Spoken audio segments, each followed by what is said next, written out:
Assalamualaikum warahmatullahi wabarakatuh. A'udzubillahi minasyaitonirrajim. Bismillahirrahmanirrahim. Alhamdulillahi rabbil alamin. Wabihi nasta'inu ala umurid dunya waddin. Asyhadu an la ilaha illallah wahdahu la syarikalah wa asyhadu anna Muhammadan abduhu wa rasuluh la nabiyya ba'dah. Allahumma shalli ala Muhammad wa ala ali Muhammad kama shallaita ala ali Ibrahim innaka Hamidum Majid. Allahumma barik ala Muhammad wa ala ali Muhammad kama barakta ala ali Ibrahim innaka Hamidum Majid. Subhanaka la ilma lana illa ma 'allamtana innaka antal alimul hakim. Rabbi shrah li sadri wa yassir li amri wahlul 'uqdatam min lisani yafqahu qawli. Amma ba'd.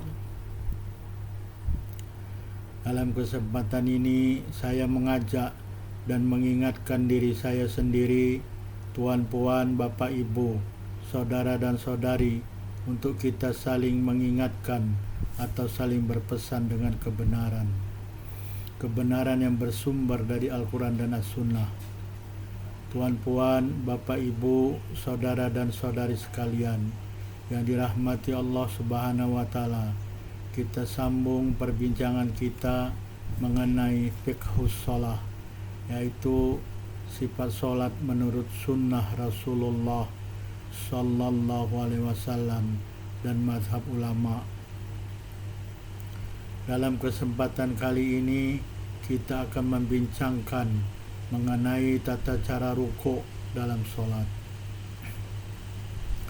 Imam Masyirazi mengatakan wajib bagi seseorang membungkuk untuk rukuk sehingga batasan kedua-dua telapak tangannya sampai kepada kedua-dua lututnya, karena sesungguhnya tidak disebut dengan rukuk apabila tidak seperti demikian. Disukai bahwa dia meletakkan kedua-dua tangannya di atas kedua-dua lututnya dan merenggangkan jari-jari tangannya. Disukai juga bahwa seseorang meluruskan tulang punggungnya dan lehernya dan dia tidak menurunkan kepalanya sehingga kepalanya terkulai dan tidak mengangkat kepalanya sehingga kepalanya mendongak. Perkara-perkara tersebut berdasarkan hadis dari Abu Humaid As-Sa'idi yang menerangkan tentang sifat salat Rasulullah sallallahu alaihi wasallam. Beliau mengatakan, "Tsumma yukabbir fayarfa'u yadayhi hatta yuhadiyah bihima mankibai. Tsumma yarka'u wa yada'u rahatayhi ala rukbatayhi. Tsumma ya'tadilu fala yasubbu ra'sahu wa la yuqniqa." Hadis Abu Daud nomor 730. Hadis sahih. Maksudnya kemudian Rasulullah sallallahu alaihi wasallam bertakbir untuk rukuk dan baginda mengangkat kedua-dua tangannya sehingga sejajar dengan kedua-dua bahunya. Jadi kalau dalam hadis ini maknanya Rasulullah itu bertakbir setelah membaca surat Al-Quran, baginda kemudian bertakbir Allahu Akbar sambil mengangkat kedua-dua tangannya. Allahu Akbar. Tangannya itu sejajar dengan kedua-dua bahunya. Ya. Jadi baginda bertakbir sambil mengangkat kedua-dua tangannya sehingga sejajar dengan kedua-dua bahunya. Allahu Akbar.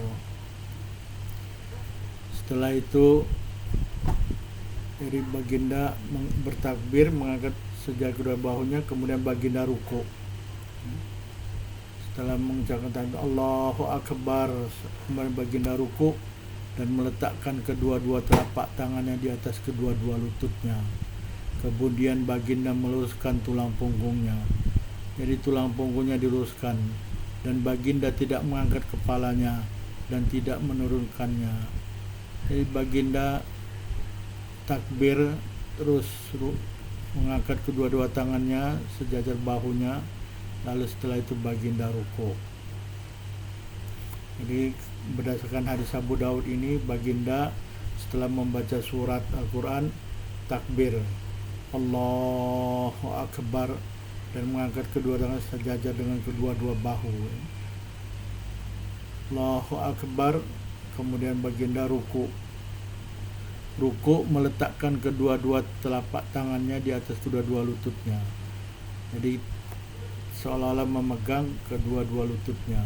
Kemudian baginda meluruskan tulang punggungnya dan baginda tidak mengangkat kepalanya, tidak mendongak, ya, tidak mendongak gitu, tidak melihat tempat sujud, ya, tapi lurus ke bawah.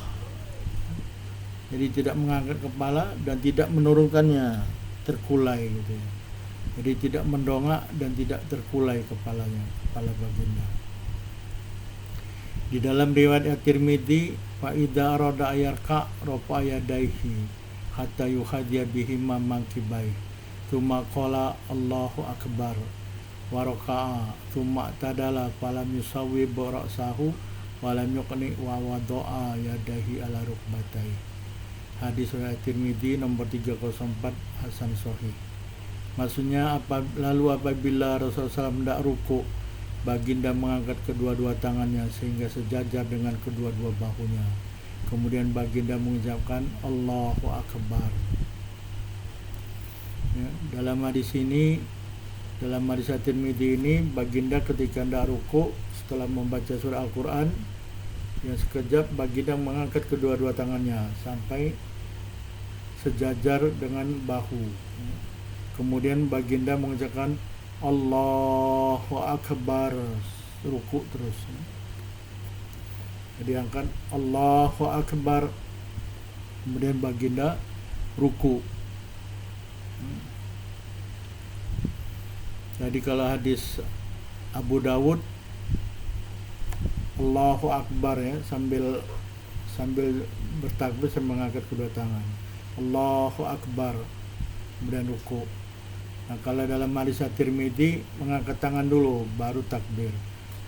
Jadi angkat tangan dulu Allahu Akbar, setelah itu baginda ruku, kemudian meluruskan punggungnya, meluruskan tulang punggung, dan falam yusawib, dan baginda tidak mengangkat kepalanya, tidak mendongakkan kepalanya, jadi tidak diangkat kepalanya, dan juga tidak menurunkan kepalanya terkulai gitu ya, jatuh kepalanya. Jadi tidak mendongak dan tidak terkulai. Dan baginda meletakkan kedua-dua tangannya di atas kedua-dua lututnya. Jadi itulah tata cara yang diriwayatkan dari Abu Humaid As-Sa'idi, ya, dalam ruku. Imam Nawawi mengatakan hadis Abu Humaid adalah sahih yang diriwayatkan oleh Abu Dawud dan At-Tirmidzi. At-Tirmidzi mengatakan hadis ini adalah hasan sahih. Abu Dawud telah meriwayatkan dengan isnad yang sahih atas syarat Muslim. Selanjutnya disunahkan bagi seorang laki-laki dalam keadaan ruku untuk memisahkan kedua-dua sikunya dari badannya. Jadi siku tidak ditempel ke badan, ya, tidak ditampal ke badan, tapi dipisah, diregangkan. Perkara ini berdasarkan hadis Abu Humaid juga, sesungguhnya Nabi SAW melakukan perkara yang demikian. Abu Humaid mengatakan, qala thumma raka fa wada yadai ala rukbatai ka'annahu qabidun alaihima wa wattara yadai fatajafa an jambai. Hadis Abu Dawud nomor 734, hadis sahih.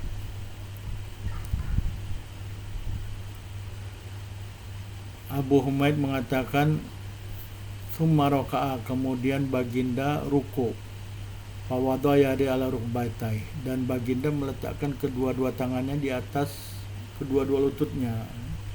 Jadi baginda meletakkan tapak tangannya terbuka di atas kedua-dua lututnya. Tapi ramai kita lihat kalau di masjid orang bukan di kedua lututnya tapi kadang di betis. Nah, itu tidak betul, ya. Kalau melihat hadis ini dan hadis yang dua tadi diriwayatkan sebelumnya, juga hadis Abu Humaid, ya, itu baginda meletakkan kedua-dua telapak tangan di atas kedua-dua lututnya, dibuka. Ka'annahu qabid, seolah-olah baginda itu memegang alaihima, atas kedua-dua lututnya. Jadi dibuka, pegang kedua lutut. Wataro yadai, dan meluruskan tangannya. Tangannya tidak bengkok. Ya. Jadi kalau tangan itu lurus, kedua-dua tangannya lurus, dia tidak akan menampal kepada kedua sisi badan. Ya. Jadi tangan diletakkan di atas kedua-dua lutut, memegang kedua-dua lutut, kemudian diluruskan kedua-dua tangan itu, tidak bengkok, ya. Lurus. Patajapa anjambai, kemudian baginda tidak menampalkan. Jadi kalau lurus, otomatis dia lalu tidak menampal pada dua sisi badan. Dalam riwayat At-Tirmidzi dikatakan inna Rasulullah sallallahu alaihi wasallam raka'a fa wada'a yadahi ala rukbatai ka'annahu qabid alaihima wa wattara yadai panahahuma an jambai. Hadis At-Tirmidzi nomor 260, hasan sahih. Maksudnya sesungguhnya Rasulullah SAW raka'a, ruku, fawado yadai ala rukbatai, dan baginda meletakkan kedua-dua tangannya di atas kedua-dua lutut. Sekali lagi, baginda meletakkan kedua-dua tangan di atas kedua lutut, bukan di betis, bukan di paha, ya, di atas kedua-dua lutut. Ka'annau qabidun alaihima, seolah-olah baginda itu memegang kedua-dua lututnya. Jadi letak di situ seolah-olah memegang kedua-dua lutut. Jadi sekali lagi, bukan di betis, bukan di paha, di kedua-dua lutut. Wawattaro yadai, kemudian meluruskan kedua-dua tangannya. Jadi lurus tangannya itu, lurus, bukan bengkok, lurus kedua-duanya. Panahahuma an jambai, kemudian Rasulullah merenggangkan, memisahkan, menjauhkan kedua tangannya, sikunya itu dari kedua si badan. Jadi siku tidak menampal kepada kedua badan. Dijauhkan kedua-dua siku itu dari kedua-dua sisi badan. Jika ada dia seorang perempuan, maka dia tidak memisahkan kedua-dua sikunya dari badannya ketika ruku. Bahkan dia merapatkannya ke badannya, karena perkara ini akan menutup auratnya. Al-Imrani pengarang kitab Al-Bayan mengatakan, Al-Qadi Abul Futuh mengatakan tidak disukai bagi seorang menjauhkan kedua-dua sikunya dari badan dan tidak mendekatkan kedua-dua sikunya ke badan, karena sungguhnya tidak ada salah satu dari kedua-duanya lebih utama dari yang lain. Ini adalah pendapat Al-Qadi, tapi kalau kita lihat hadisnya tadi, baginda menjauhkan kedua-dua sikunya dari kedua-dua sisi badannya. Kita ikut ittiba sunnah Rasulullah. Imam Nawawi mengatakan pendapat mazhab Syafi'i adalah disunnahkan bagi laki-laki untuk menjauhkan kedua-dua siku dari badan ketika ruku, ya, karena mengikut hadis tadi, hadis Abu Humaid, ya. Dan disunnahkan bagi perempuan untuk tidak memisahkan kedua-dua sikunya dari badannya, karena tadi untuk menjaga auratnya. Karena apabila seorang perempuan sholat tidak memakai telekung atau mukena, ya, yang menutup seluruh badannya, dan mukenanya lebar, ya, kalau dia gunakan mukena dan telekung, semua tertutup, tak nampak. Tapi kalau dia pakai baju jubah itu kadang-kadang nampak bagian badannya, ya. Dengan pendapat ini Arafi memutuskan, karena sungguhnya itu adalah lebih berhati-hati. Imam Syafi'i mengatakan dalam Al-Um disukai bagi perempuan dalam sujud untuk menghimpun sebagian badannya kepada sebagian yang lain dan merapatkan perutnya dengan kedua-dua pahanya, dan dia sujud seperti menutup sesuatu yang ada baginya, yaitu menutup auratnya. Imam Syafi'i mengatakan, dan seperti ini disukai bagi perempuan dalam ruku', sujud, dan seluruh sholat. Perkara yang diambil sebagai sandaran untuk disukai bagi perempuan menghimpun sebagian badannya kepada sebagian yang lain adalah keadaan yang lebih menutup bagi aurat perempuan. Jadi menutup aurat bagi perempuan ini jangan sampai nampak bentuk badan.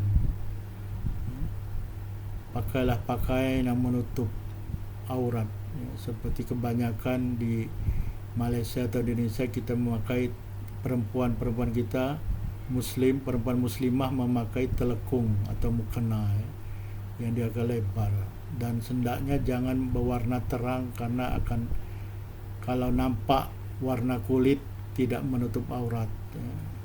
Jadi selama dia memakai mukena telekung nampak warna kulit dia tidak menutup aurat, maka sholatnya tidak sah.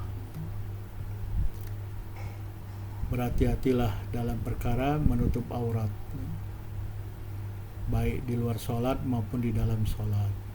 Imam Syafi'i dalam Al-Um, Abu Hamid dan pengarang Al-Tatimah mengatakan kalau seseorang rukuk dan tidak meletakkan kedua-dua tangannya di atas kedua-dua lututnya dan bangun dari rukuk kemudian dia ragu adakah dia membungkuk untuk rukuk sekadar sampai kedua-dua tangannya kepada kedua-dua lututnya atau tidak, maka wajib baginya untuk mengulang rukuknya, karena sesungguhnya perkara yang asal adalah tidak ada rukuk baginya.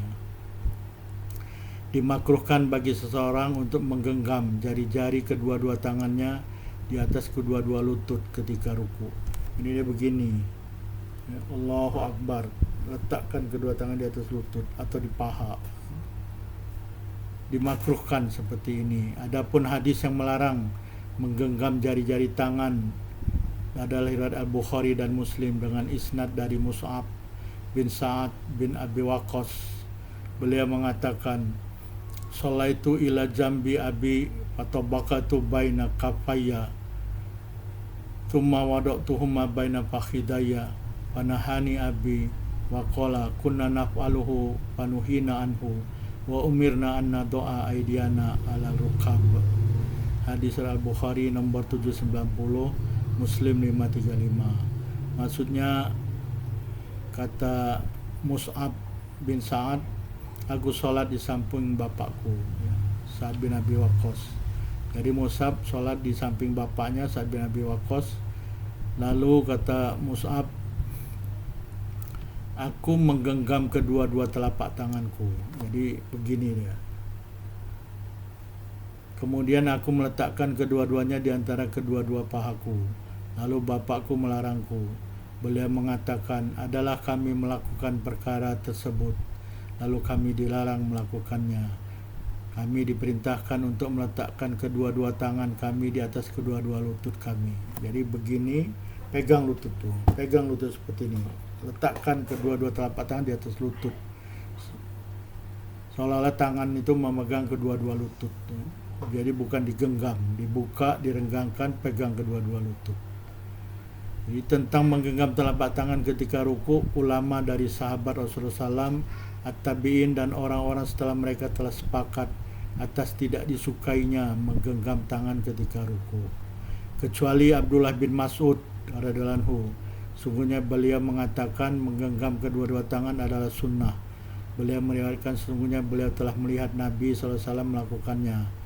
Telah tetap yang demikian dalam Sahih Muslim nomor 534. Hujjah jumhur ulama adalah hadis Sa'ad dan hadis tersebut jelas dalam mansukh.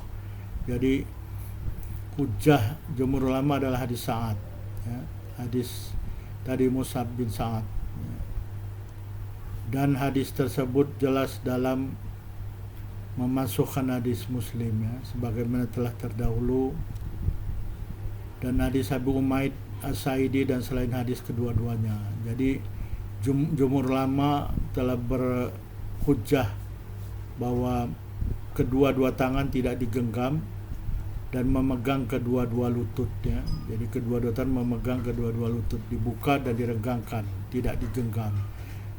Dalilnya adalah hadis Sa'ad tadi, Mus'ab bin Sa'ad bin, dan kemudian hadis Abu Humaid, ya, As-Sa'idi, dan selain hadis kedua-duanya. Tuan-puan, Bapak Ibu, saudara dan saudari sekalian yang dirahmati Allah Subhanahu wa taala, kita telah sampai di akhir tausiah atau mudzakarah pada kesempatan ini. Terima kasih telah menonton video ini. Fastabiqul khairat, berlomba-lombalah dan bersegeralah dalam berbuat kebaikan. Subhanakallahumma wa bihamdika asyhadu an la ilaha illa anta wa astaghfiruka wa atubu ilaik. Wabillahi taufiq wal hidayah. Wassalamualaikum warahmatullahi wabarakatuh.